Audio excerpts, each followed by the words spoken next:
What's up, you sexy muffins? Welcome back to the channel. So exciting day today. Last night, Daddy Putin decided to roll Ukraine. It's just, oh man, it's just so funny to me to watch these press conferences where you've got like these really fake and gay American elites that are coming out and they're like, there will be sanctions for Russia. There will be financial consequences for Russia. They're playing all tough and stuff.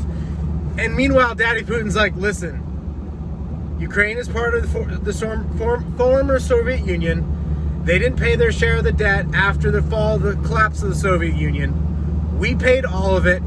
They have a corrupt elite class that's in bed with American elites. And I am not going to allow the U.S. allies to put missiles in Ukraine that can hit Moscow in 4.5 minutes. Not going to happen. Also, I'm controlling the energy game now. It's like that meme, like, look at me. I'm the captain now. I'm controlling the energy game in Europe, and I'm not going to have the Ukraine, which translates to borderland. I'm not going to allow the borderland to not be controlled by Russia, because that's the one missing piece to Russia supplying Europe all of its needed energy. Except for France, they don't care because they're on nuclear power, so they're like, whatever. So it's just like hilarious, because literally Putin is going to be able to choke and hold Europe. Now, I'm super excited about this. We'll see if this works out or not. It's possible it won't. But I started buying Luke oil yesterday. I've been watching it for about 3 weeks or so, and I've been patiently waiting for Luke. It's been going down, went down 14% the other day, went down 6% yesterday. My buddy, I haven't confirmed this, he's like, dude, overnight it's down 41%. I don't know if that's true or not. It sounds too good to be true. Yesterday, with the price falling below $70, it was paying a 10% dividend. So I'm like, on oil. Oil's going up, Luke oil's going down. And I mean, it's going down. And it's Russian, and it had a P ratio yesterday of 1 to 5, maybe, or 1 to 6, maybe today it'll be 1 to 5. I'm super excited about this, because maybe it'll get sanctioned. You know, maybe they'll say, hey, you know, Americans, you're not allowed to make money on Russia. But it's like, look, now they get all of that oil in Ukraine for free. They get to supply Europe with their energy. They get to choke Europe out. And I'm gonna get paid on it. I'm not even sorry about it. It's like the US continually messes with Putin in Russia, continually makes him the bad guy. Like if Trump's in office, oh, well, it's Russia. Or like anything bad happens, it's always Russia. And it's like, it's not Russia. Like Doug Casey says this about Russia. He's like, Russia is a gas station in the middle of a wheat field with an attached gun store. But yet it's always the bad guy. And I find that hilarious. And so anyway, I'm going to jump into the office here shortly. And hopefully, you know, I mean, we'll see. Maybe it'll get sanctioned. That would kind of suck. But if it doesn't get sanctioned, just going to be stacking Luke oil shares. Just be stacking them. But nonetheless, that's so funny to me. Because it's just really hilarious to watch how weak and pathetic and how much of a paper tiger the American empire is. I know that a lot of people here are going to be like, "You can't say that." Look, man, we haven't won a war since World War II. All right, and we have no business being in any of those wars. We have no business being in Vietnam.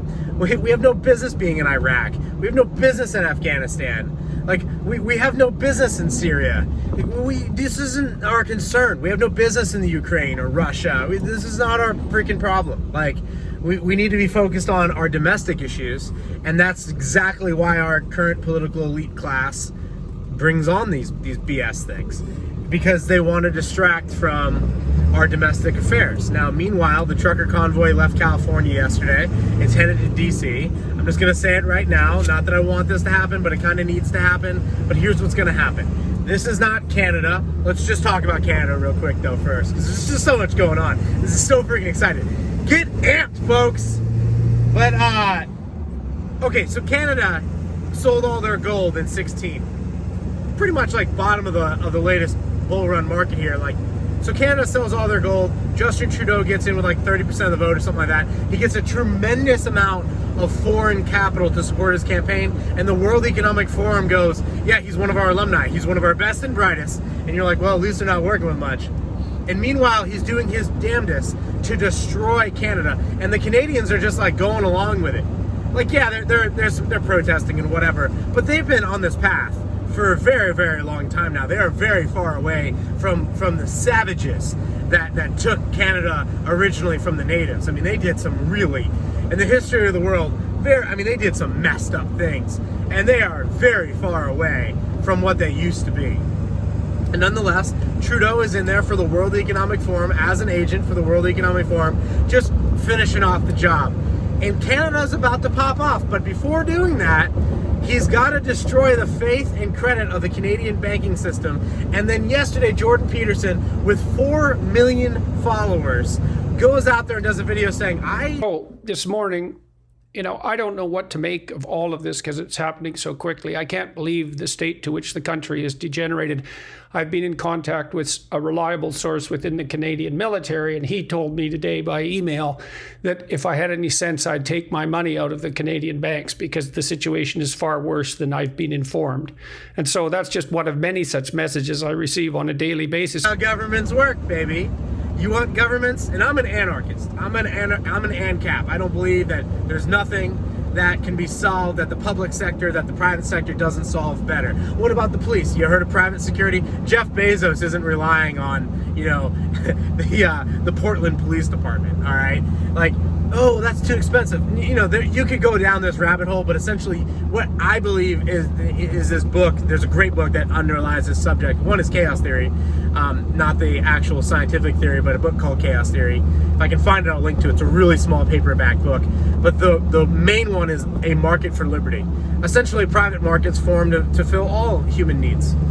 And I'm much more okay with that. But that's not the world we live in. That's a dreamland. It's like a libertarian dreamland. But nonetheless, Justin Trudeau destroying the faith and credit of the Canadian banking system. Probably, 20% of Canadians at this point in time are like, oh, we maybe shouldn't have our money in Canadian banks.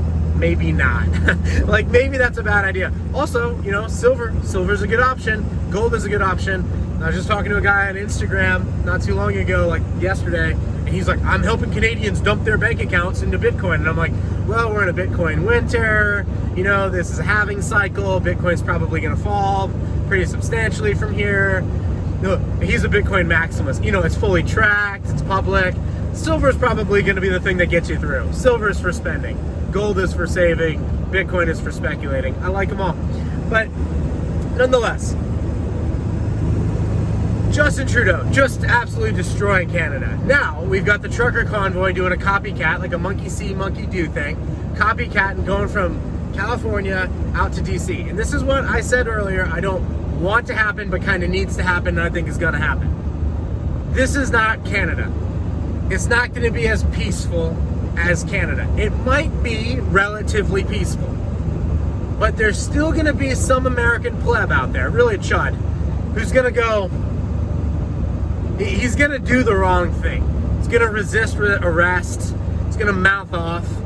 And the Capitol Police, having billions of dollars of budget now from Nancy Pelosi, you have to understand that the Bolshevik, which are the actual Russians, they're actually inside of our own nation. That is, the nation of America here, the former nation of America, because this thing's falling quick. Afghanistan was a complete failure. I'm sorry if this is hard to hear, but Afghanistan was like a complete failure, and Russia taking Ukraine is going to be like the nail in the coffin of the U.S. security blanket. No longer do people have to believe in the U.S. security apparatus. That thing's a myth. You can just call it what it is now. We are basically a mouthpiece for the rainbow flag. And that's what we are. We are the fakest and gayest nation that has ever existed in the history of the planet, and that is us. We're the GOAT, baby. We are the greatest of all time in the fake and gay world. But nonetheless, and I got a gay younger brother for you new subscribers. So it's not and I worked at a libertarian think tank for gay rights, but they just took it too far. That's kind of the thing. And everything now has to be gay rights. Everything literally has to be fake and gay. Like, you can't just have like, yeah man, people are equal, you know, that's cool. I can lose half my stuff, you can lose half your stuff, awesome, right? You can adopt kids, I can, like, that's great. No, everything has to become immediately gay. To which I'm like, watch what Russia is about to do to Europe. Like, they're going to bleed the gay out of Europe. Anyway, so here's what's gonna happen, because it's just hard to say, so it's take me a minute to get to it. Capitol Police, which have billions of dollars in funding from Nancy Pelosi after the Capitol insurrection, they're gonna kill somebody. Let's just put it out there. They're gonna kill somebody. And that is going to be the shot that is heard around the world, just like in Concord, the last time Pluto was at this point in the solar system, which is really interesting. Pluto, check it out. It's been a long time, but right now, where it currently sits was where it was at the signing of the Declaration of Independence. Earlier than that. It's a long cycle. But nonetheless, been kind of a ranty video. I think it's hilarious. So much going on. I'm so pumped about it. And because I just want to return back to a republic. I want to go back to localized communities. Globalism has been a cool experiment, and I am all about no borders and free market capitalism, anarcho-capitalism, but that's just not the world we live in. And so because we have these NGOs, we have the World Health peeps, we got the World Economic Forum, we have global elites, mostly Western American elites, that are playing games with Agenda 2030 and slowly but surely pushing the people into their new system. And then they've got this one problem called Daddy Putin, and they can't control it because they're weak, fake, and gay. And Daddy Putin in Russia is an actual empire. And that's what I respect about Russia. You're talking about a country that fell in 1991 and fell peacefully, never had a civil war, none of that crap. Yeah, sure, some arms deals were done. Yeah, I'm sure some nukes left the country, but they've never been used. There's never been a single problem, but there's always been the bad guy. It's always the center of every Red Dawn movie or anything like that. It's like Russia. But peaceful. Putin kept the place together. Oh, they don't have free and clear elections. They have a monarchy. Russia has always had monarchies. That's just how they work over there. But look at what they did since 1991. And I'll leave you with this. In 1991, the Soviet Union falls. It's a literal shithole. China is a literal swamp. It's a rice paddy field. It's nothing. America is the world leader by a long shot. And in only 30 years, America has become possibly number 3 out of the big 3, with China, Russia, and America being in that big 3 group.